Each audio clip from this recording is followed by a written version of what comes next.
message works, then you stay with it. If it doesn't work, then it's not true, or you don't use it. And that's the question. Is the message effective? Is it getting across?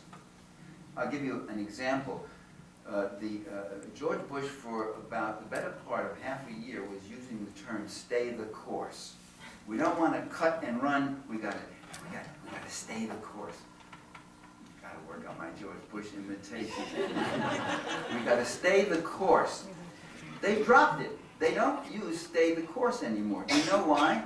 They found that the American public was getting very uncomfortable with "stay the course," even the people who supported him, because it conjured up an image of staying indefinitely forever there. And people want to know, when are we getting out?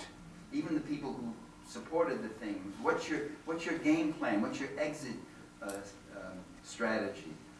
So they dropped it. You see, that's not so. "Stay the course" wasn't true or not true. Did he sincerely mean it when he said "stay the course"? I don't know. What the hell does sincerity got to do with these guys? But it's whether or not they could manipulate or not manipulate. Do they believe it or not? That's not even a question in their minds. Of course they believe in their own virtue. All people, all movements, all countries, all parties believe in their own virtue. Even the Nazis believed they were doing a wonderful cleansing, uplifting thing for humanity by killing large numbers of people. But whether they believe, I'll tell you what they believe in. What they believe in more than anything else in the world, what they believe in with the utmost ferocity and dedication, they believe in protecting and advancing their own interests. That's what they believe, with a fury, and a murderous fury that knows no limits. Well, let me end by just saying there is room for hope. That sounds kind of lame. Start all over again. There is room for hope.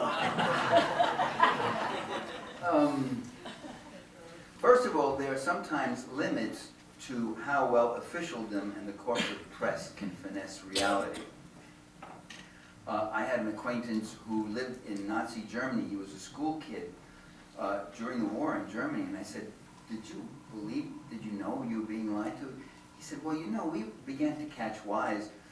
The teacher would have all these little pinpoints on the map there of Europe and showing our Nazi armies winning all these glorious victories.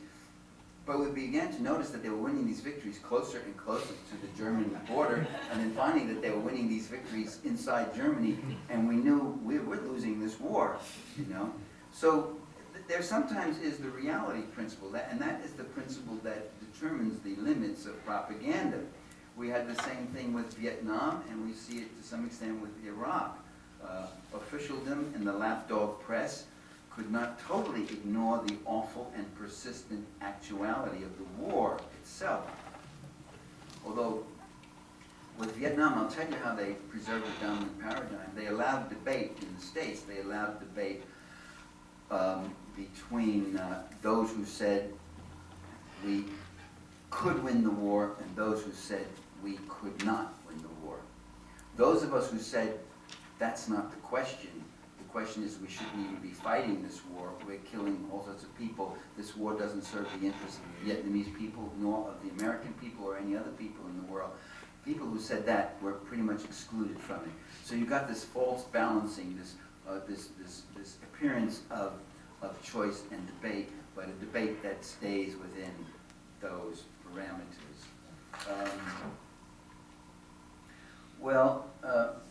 But keep in mind this, that in the face of all monopolistic ideological manipulation, some people still develop a skepticism toward the official ideology. And remember something else. Why do they do all this lying and manipulation? It's because reality itself is a problem for them. Reality is radical. Reality is on our side. When we say that there are millions of people who don't have health insurance, that's not something conjured up out of a lefty ideology. That's reality. And when George Bush says, we've got the best health program and we've got the best health care system in the whole world, and he's talking to people who can't go to a hospital when they desperately need some kind of assistance, they don't believe him, that's all. They don't believe him. Or they say, it may be the best, but it ain't the best for me.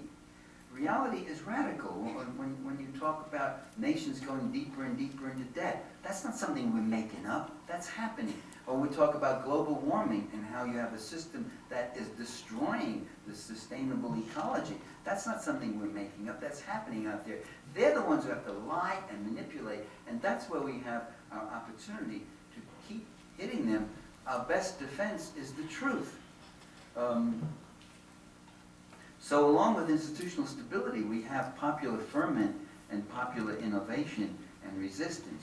Along with ruling class coercion, we have popular skepticism.